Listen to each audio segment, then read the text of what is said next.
ketika orang kaya yang sudah wajib zakat tetapi menghalang-halangi dirinya untuk menunaikan zakat, itu sama halnya terang-terangan merampas hak orang lain. Perampokan yang sesungguhnya itu tidak memberikan zakat, itu perampokan. Assalamualaikum warahmatullahi wabarakatuh. Bismillahirrahmanirrahim. Allahu la ilaha illa huwal hayyul qayyum wa la ta'khudhuhu sinatun wa la nawm. Lahu ma fis samawati wa ma fil ardi man dha alladhi yashfa'u 'indahu illa bi'idhnihi. Ya'lamu ma bayna aydihim wa ma khalfahum wa la yuhituna bi syai'in min ilmihi illa bima syaa. Wasi'a kursiyyuhus samawati wal ardi wa la ya'uduhu hifdhuhuma wa huwal 'aliyyul 'azim. Wallahu khairun hafidhan wa huwa arhamur rahimin. Allahumma antas salam wa minkas salam wa ilaika ya'udus salam wa hayyina rabbana bisalam wa adkhilna al-jannata darussalam. Amin ya rabbal alamin. Halaman 25, Al-Haditsus Salis. Nggih. Qala al-mu'allif rahimahullah ta'ala wa nafa'ana bihi wa bi ulumihi fid dharain amin ya rabbal alamin. Al-Haditsus Salis utawi iki iku hadis kang nomor 3. An Abi Abdurrahman, kaceritaake saking Abi Abdurrahman. Iya iku Abdillah, nama lain dari Abdullah ibnu Umar ibnul Khattab. Orang Arab itu punya banyak nama. Abdullah bin Umar atau Ibnu Umar punya nama Abi Abdurrahman, punya nama Abdullah. Rasulullah sendiri punya nama sekitar 500 nama. As-Sadiq, Al-Amin, Al-Mustafa. Jenengan patuh simpel kita pilih panggil. Salah satu penulis kitab mencatat nama-nama Rasulullah itu hingga 700 nama untuk Rasulullah. Radhiyallahu anhuma. Muga-muga ngridani sapa Allah saking karone Abdullah lan Umar. Yang perlu diketahui, ada Abdullah seorang anak, ada Umar bin Khattab seorang ayah. Ketika keduanya ini termasuk sahabat Rasulullah, termasuk pemeluk agama Islam, maka diikuti dengan radhiyallahu anhuma. Kedua-duanya mendapatkan ridho dari Allah Subhanahu wa taala. Qala ngendika sapa Abdullah, sami'tu Rasulullah sallallahu alaihi wasallam, krungu sapa ingsun ing Kanjeng Nabi sallallahu alaihi wasallam. Sami'tu ini kalau dalam pendidikan nabawi itu ada 8 metode, termasuk salah satunya simai atau mendengarkan. Mendengarkan, mendapat cerita, melihat, saya krungu dan lain sebagainya. Kalau ini mendengar langsung dari Rasulullah, ini menunjukkan bahwa dari Ibnu Umar ini sanadnya langsung bersambung, mendengar sendiri langsung dari Rasulullah. Periwayatan hadis model ini, simai ini, peringkat tertinggi, sing paling dhuwur derajate periwayatan hadis itu mendengar langsung dari Rasulullah. Yaqulu ingkang ngendika sapa Rasulullah, bunyal islamu ala khamsin, den jenengake apa agama ala khamsin ing atase perkara 5. Syahadati alla ilaha illallah, suwiji nekseni setuhune perkara iku la ilaha ora ana pangeran kang hak illallah kejaba Allah taala, wa anna lan setuhune Muhammad dan Kanjeng Nabi Muhammad iku Rasulullah utusane Allah, wa iqami sholati lan ngelakoni salat wa ita'iz zakati lan maringake zakat, wa hajjil baiti lan nglakoni haji ana ing Baitullah, wa shaumi Ramadan lan puasa Ramadan. Rawahul Bukhari wa Muslim. Diriwayatkan oleh Imam Bukhari dalam Sahih Bukhari, diriwayatkan oleh Imam Muslim dalam Sahih Muslim. Imam Bukhari meriwayatkan 7.275 hadis dalam kitab Sahih Bukhari itu, dalam kitabnya. Kalau Imam Muslim 5.362 hadis. Hadis ini terdapat dalam kedua kitab tersebut. Hadis ini sangat sederhana, hendak mengabarkan kepada kita Ibnu Umar bahwa Rasulullah dawuh menggambarkan bahwa agama Islam itu seolah-olah seperti sebuah bangunan. Kalau kita membayangkan sebuah bangunan, ya enggak semua kita sih. Maksudnya sing tahu bangun ngoten kan nggih. Roh bayangane bangunan itu ada pondasinya, ada tiang-tiangnya dan lain sebagainya.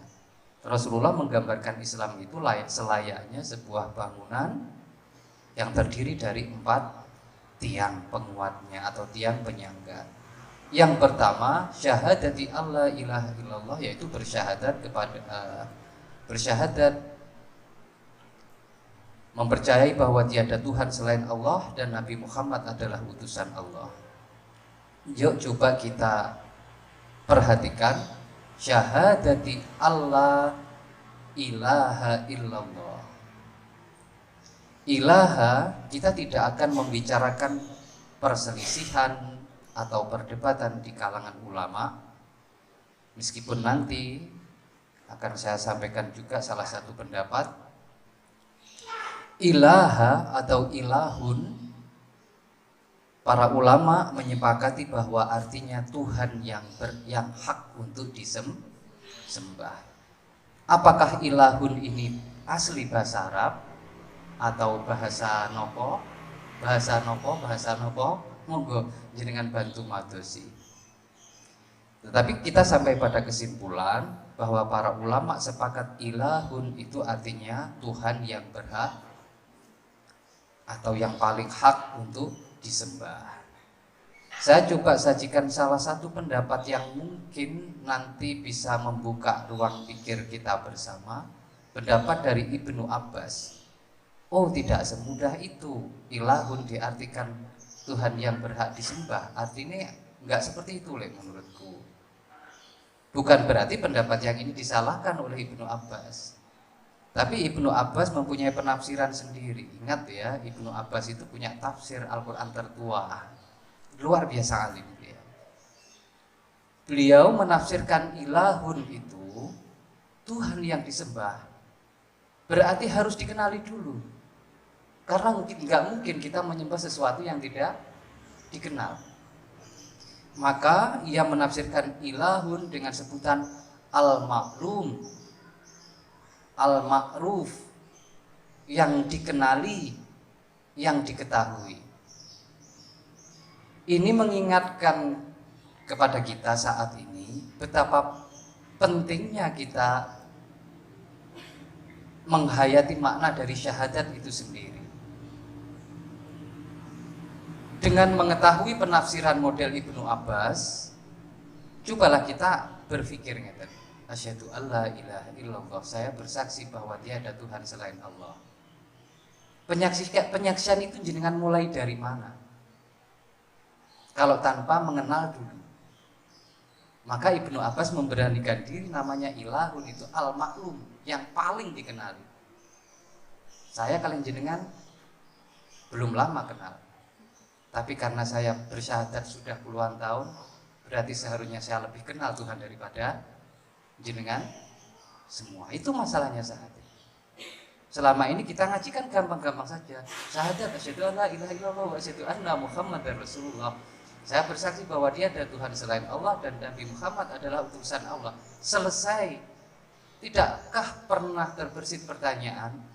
Nah, saya menyaksikan harus dimulai dari mengenal dulu yang saya saksikan.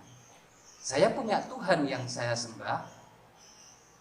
Bagaimana mungkin saya menyembah sesuatu yang tidak saya kenal dengan baik?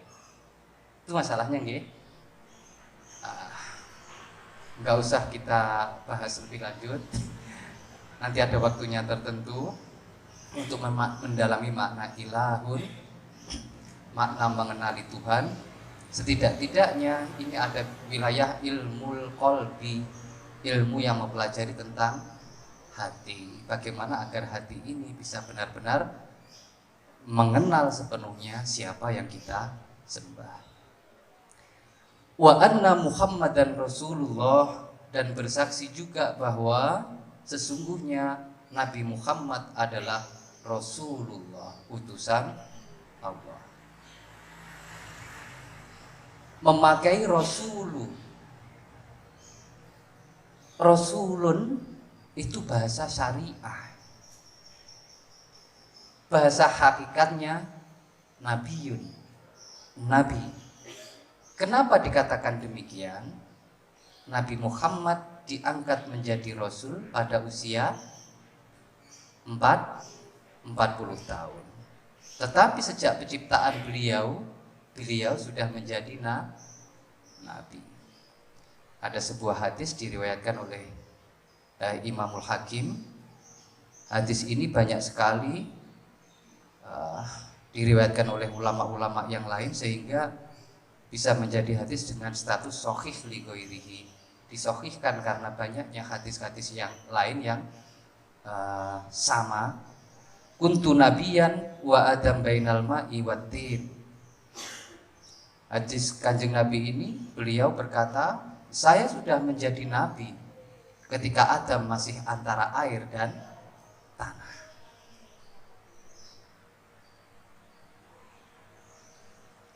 Ketika Nabi Adam itu masih proses penciptaan, tanah liat, pengakuan Rasulullah sendiri, saya sudah menjadi nabi. Loh, padahal lahirnya kan, iya, itu syariahnya kan, bentuk fisiknya. Tetapi kita mengingat nuru Muhammadin, bagaimana ketika Nabi Adam dan Hawa menikah, mas kawinnya pakai sholawat. Ketika para nabi itu disuruh membaca sholawat, padahal Rasulullah belum tercipta menurut kita gitu. Tetapi nubuahnya sudah, karena alam semesta ini tercipta dari nuru Muhammad. Berarti Muhammad Nabiullah ini secara nubuat sangat tua usianya. Ketika alam semesta belum terciptakan sudah mendapatkan nubuah kenabian. Nah, baru ketika di Jazirah Arab sana terlahir seorang putra yang bernama Ahmad, kemudian pada usia 40 tahun diangkat menjadi nabi. Itu syariah. Wa iqamis shalah, setelah syahadat, kemudian bangunan tiang yang kedua adalah iqamis shalah. Diksi yang dipilih aqama yuqimu iqaman atau iqamatan, mendirikan. Kita jangan membayangkan mendirikan sholat itu berdiri, seolah-olah berdiri dengan dua kaki. Aqimis sholah, dirikanlah sholat, terus kemudian kita berdiri dengan dua kaki, terus makna iqamis sholat seperti itu tidak. Kenapa tidak dengan perintah waf'alu sholah, kerjakanlah sholat, tapi perintahnya kok iqamis sholah, dirikanlah sholat. Lebih tepatnya kita terjemahkan selenggarakanlah sholat. Kalau laksanakan sholat berarti Anda cukup sendirian mengerjakan sholat itu sendiri. Tapi kalau iqamis sholat, selenggarakanlah sebuah ritual, sebuah ibadah yang bernama sholat. Akhirnya Anda berpikir mendirikan masjid, mendirikan takmir, membentuk takmir, menyusun imam, muadzin dan lain sebagainya. Terselenggaralah ibadah yang namanya sholat. Itu namanya iqamis sholat. Kalau kerjakan sholat ya kerjakan, pokoknya kerjakan gitu. Tapi iqamis sholat ini selain itu juga dengan makna mendirikan sholat ini ada hak-hak ruhani yang ikut diselenggarakan. Jadi unik hadis Kanjeng Nabi itu, setiap kata-katanya pun sebenarnya nggak boleh dilewatkan seperti terjemahannya saja. Tapi harus kita teliti kenapa menggunakan ikomi atau dan lain sebagainya. Wa ita izzaka, dan tunaikanlah zakat. Ita ngeterni, hantarkanlah zakat. Gandengane hantarkanlah zakat, berarti jemputlah zakat. Setelah dijemput hantarkan. Maka mestine dalam pelaksanaan zakat itu ada sebuah kepanitiaan yang sah yang disebut dengan amil, yang memang bertugas menjemput zakat dari para muzaki. Setelah terkumpul, setelah punya data siapa calon penerimanya, mustahik, kemudian wa ita izakah, hantarkanlah zakat itu. Setidak-tidaknya dengan ngaji ini kita ingat-ingat, meskipun nanti jenengan jadi orang kaya raya, setiap tahun membagi zakat mal, jangan sampai ngundang mustahik untuk mengambil zakat di rumah kita, di rumahnya Ustadz Fuad dan semua ustadz-ustadz yang lain. Tapi tolong sesugih apapun jenengan, sebanyak apapun zakat jenengan, hantarkan ke yang berhak. Itu namanya ita uzza zakat. Berikutnya yang perlu diingat, saat mengeluarkan zakat itu kita tidak memberi kepada orang lain, tetapi kita menghantarkan hak mereka yang ada pada harta kula panjenengan sedaya. Jadi jangan GR ketika mengeluarkan zakat 100 juta. Ini zakat saya, sudah saya bagi-bagikan kepada fakir miskin. Hakikatnya itu memang hak para fakir miskin itu yang dititipkan Allah kepada orang kaya.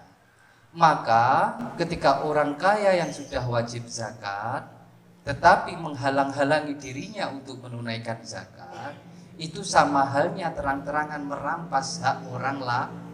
Perampokan yang sesungguhnya itu tidak memberikan zakat, itu perampokan. Terang-terangan di hadapan Allah.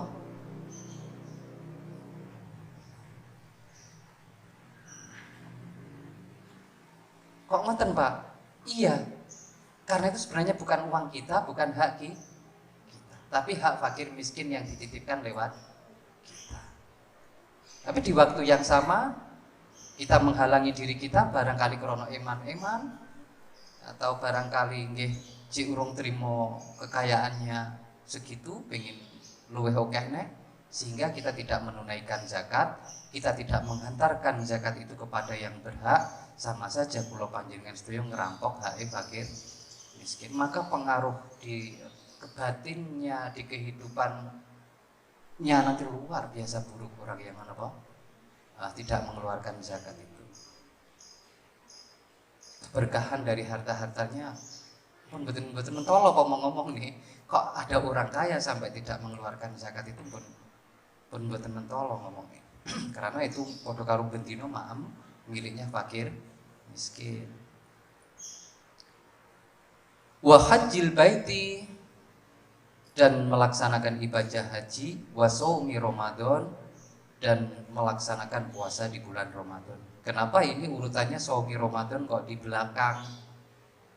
Biasanya kan wahijul baiti, haji itu yang terakhir. Ini kok shaumi Ramadan. Ini bukan dari Ibnu Umar, tapi dari murid-murid yang meriwayatkan hadis dari Ibnu Umar. Kan dari ke bawah. Tapi tidak masalah. Ini hanya masalah tartib saja, pengurutan rukun Islam. Tetapi kalau kita perhatikan, kita membaca hadis, membaca kitab-kitab yang lain, posisi zakat itu tetap saja di tengah, urutan yang ketiga. Kalau orang Jawa itu membicarakan rukun Islam kan persis seperti 5 jari. Zakatnya tetap di tengah ini. Syahadat, sholat, zakat. Jadi yang paling tinggi peran zakat ini dalam berislam itu paling tinggi. Sholat, syahadat itu urusan dewi-dewi kan. Sampeyan maca syahadat ping 1000 manfaatnya apa kangge sandingi kan. Sholat kangge mboten to. Jenengan sholat mumpung lah ini enggak perlu warak kan. Puasa nggih ngoten. Individualistis ya modelnya mompong-mompong sini. Tapi begitu zakat paling tinggi, kenapa? Kita anggap saja manfaat dari zakat ini mengalir ke niku le wong Jawa gampang-gampang bener ya. Rukun Islam itu yang paling dhuwur dhewe zakat. Soalnya zakat itu memberi manfaat ke banyak orang. Lek sahaja ning kene ape manfaat iki. Uniknya seperti itu. Tapi beberapa kali kita perhatikan penyusunan rukun Islam itu zakat selalu menempati urutan yang ketiga. Wong Jawa ngoten niku wae. Karena dari rukun Islam itu sing manfaatnya paling luas itu zakat. Imam Ghazali pernah ditanya, bagaimana hukumnya seorang penguasa itu mengambil zakat kepada yang berkewajiban zakat? Imam Ghazali jawabnya wajib. Malah wajib. Wajib pemerintah yang sah mengambil zakat mal nggih, bukan zakat mal kepada mereka yang berkewajiban. Kenapa? Bukan untuk untung ini dan itu, tetapi wajib membantu orang-orang yang berkewajiban menunaikan zakat. Itu pemahaman Imam Ghazali. Bantuan orang yang wajib mengeluarkan zakat itu ewang ono ngitung bandani, ewang ono ngeterni nenggen yang berhak. Kalau kita kewajiban zakat didatangi petugas amil, darani direpoti, darani arep dijaluk itu loh, cara berpikirnya kuale, cara berpikirnya kuale. Menjadi amil, menjadi panitia zakat pun juga punya beban moral. Ketika badhe muruki orang-orang yang wajib zakat, sama lek dikira jaluk-jaluk. Padahal Imam Ghazali wajib ada yang mendatangi untuk membantu mereka mengeluarkan zakat. Dulu orang-orang yang berkewajiban zakat itu ketika ada amil yang datang marem, karena ada yang mau bantu menghitungnya, menimbangnya, menghantarkan kepada yang berhak. Kita coba notong ngoten niku malih jangka panjang dengan sering-seringnya mengadakan madrasah amil dan lain sebagainya.